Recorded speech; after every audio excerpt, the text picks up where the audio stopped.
오늘 각종 사건, 사고 소식을 정리해보는 포인트 뉴스입니다. 첫 번째 소식입니다. 한국도로공사가 운영하는 일부 직영주유소에서 유류를 비싸게 구매해 회사에 손해를 끼치는 등 회계관리가 허술했다는 내용 보도해드렸는데요. 이와 관련해 시민단체가 관련자들을 배임 혐의로 고발했고 경찰이 본격 수사에 나섰습니다. 서승택 기자입니다. 경찰이 한국도로공사의 직영주유소 유류 구매와 관련한 회계처리 부정 의혹에 대해 수사에 착수했습니다. 앞서 지난 5일 한 시민단체가 도공 관계자들을 업무상 배임 혐의로 고발했습니다. 수사의 핵심은 크게 두 갈래입니다. 회계처리의 고의적 누락 여부, 관리감독 업무 관계자의 묵인 또는 업체와의 유착 여부입니다. 도공이 직영하는 알뜰주유소 두 곳이 2021년 12월부터 2023년 6월까지 석유공사 단가 대비 리터당 약 30원 비싸게 유류를 구매해 11억 원 상당의 손해가 났는데 19개월 동안 내부 통제가 전혀 이루어지지 않은 겁니다. 또 유류를 선입금한 주문량보다 적게 납품받아 32억 원 상당의 미정산 채권이 발생한 경위와 도공 측의 회수 노력 여부도 살펴봐야 할 대목입니다.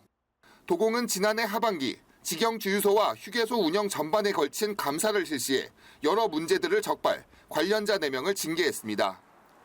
도공 측은 직영주유소에 대한 감사 청구를 통해 전수조사를 실시했고 유착 사례는 없는 것으로 확인됐다고 밝혔습니다. 도공은 임직원들의 성과급과 직결된 기획재정부의 공공기관 경영실적 평가에서 2019년 이후 4년 연속 A등급을 받았습니다. 경찰은 고발인 조사와 참고인 조사 등을 통해 사실관계를 파악한 뒤 압수수색 등 강제 수사 여부를 검토할 것으로 보입니다. 이후 해당 기간 업무를 담당했던 관계자와 징계를 받은 직원들, 유류 공급업자 등 관련자들에 대한 소환 조사가 이루어질 전망입니다. 연합뉴스TV 서승택입니다. 두 번째 소식입니다. 주거 밀집 지역과의 거리 때문에 1년 넘게 방치되고 있는 인천 송도 화물차 주차장을 둘러싼 갈등이 커지는 모양새입니다. 최근 법원이 주차장 조성을 추진 중인 관공서에 손을 들어준 가운데 주민들은 주차장 자체를 없애라며 강하게 반발했습니다. 한웅희 기자의 보도입니다. 화물차 400대가 들어갈 수 있는 인천 송도의 한 주차장. 입구는 막혀 있고 주변은 대형 화물차들이 점령했습니다. 화물차 주차장 바로 옆 도로입니다. 보시는 것처럼 도로 양쪽에는 불법 주차된 화물차들이 가득한데요. 50억 원을 들여 만든 주차장은 텅 비어 있고 화물차 기사들은 주차 공간이 없다고 하소연합니다. 심각하죠. 주차장이 부족하니까 차댈 데가 없으니까 그 딱지 꺾이고 각오하고 막 되잖아요. 다 하소연하죠 뭐.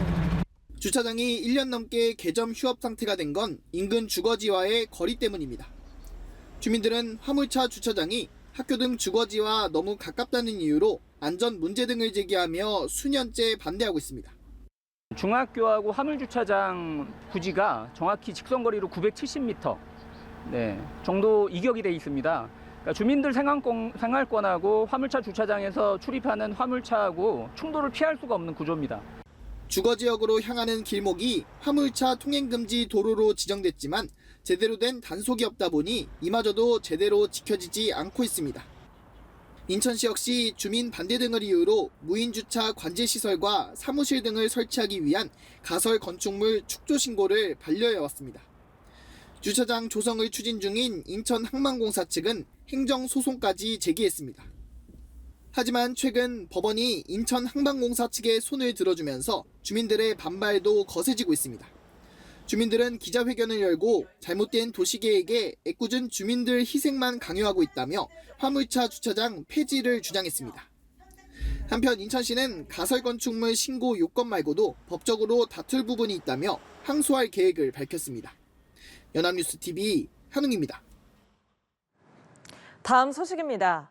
음대 입시생들을 대상으로 불법 과외를 하고 실제 입시에서는 심사위원으로 참여해 과외 학생에게 가산점을 준 교수들이 덜미를 잡혔습니다. 교수와 학생을 연결해준 브로커와 교수들에게 금품을 제공한 부모들 역시 검찰에 넘겨졌습니다. 문승욱 기자입니다. 서울의 한 음악대학의 실기평가표입니다. 두 학생의 평가 점수가 유독 다른 학생들보다 높습니다. 시험 전 모두 음대 교수들로부터 불법 개인 교습을 받은 겁니다. 고득점의 비법은 또 있었습니다. 일부 교수들은 대학 입시 심사위원으로 참여해 자신들이 과외 교습한 학생들을 평가한 것으로 조사됐습니다. 심사 전 응시자 중에 아는 사람이 없다고 서약서까지 작성했지만 모두 거짓이었습니다. 교수는 시험장에서 응시자의 발성 등을 토대로 과외 학생을 구별했습니다. 특정한 곡을 부르는 학생들이 몇 명이 없어요. 그러니까 그 학생에다가 음색까지 기억해버리면 그 학생을 찾아내기는 어렵지가 않죠. 합격 후에는 부모로부터 사례도 받았습니다.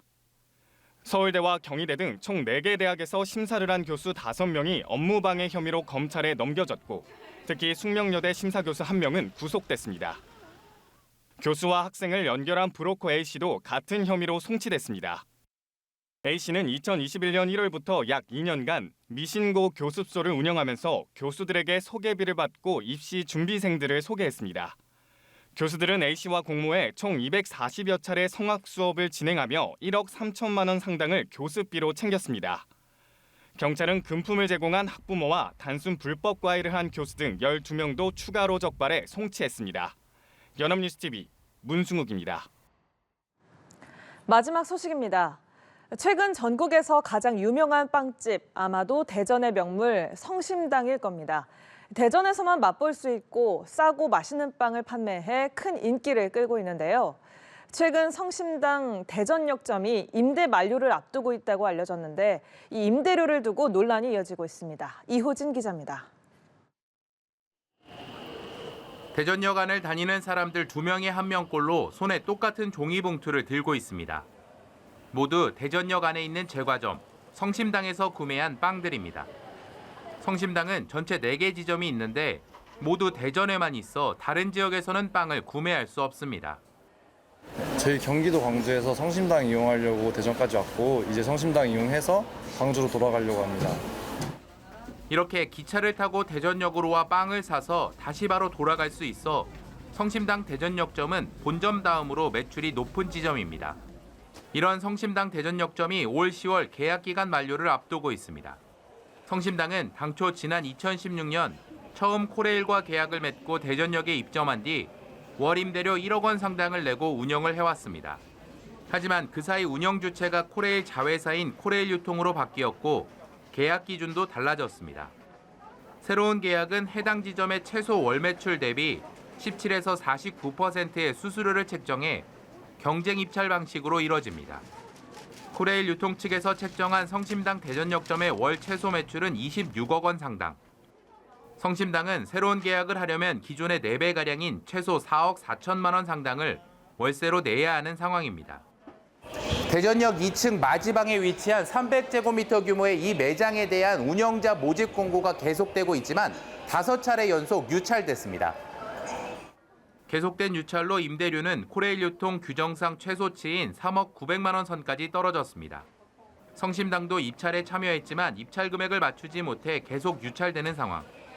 10일 6차 입찰 공고가 마감됐지만 이번에도 유찰될 것이라는 의견이 지배적입니다. 너무 이제 시선이 집중돼 있다 보니까 저희가 조금 이도저도 못하게 된 상황도 있긴 있죠. 대전의 향토 기업이면서 명물로 자리 잡은 성심당이 대전역에서 나간다면 코레일 유통 측도 손해가 큰 것이 사실입니다. 하지만 코레일 유통도 전국의 역산의 매장이 같은 수수료율로 운영되고 있어 성심당에만 특혜를 줄 수도 없는 노릇이라는 입장입니다. 한편 이런 상황에서 대전시는 성심당이 대전역에서 나갈 경우 인근의 시에서 소유한 부지를 싼 값에 성심당에 내줄 의향도 있다고 밝히기도 했습니다. 연합뉴스TV 이호진입니다.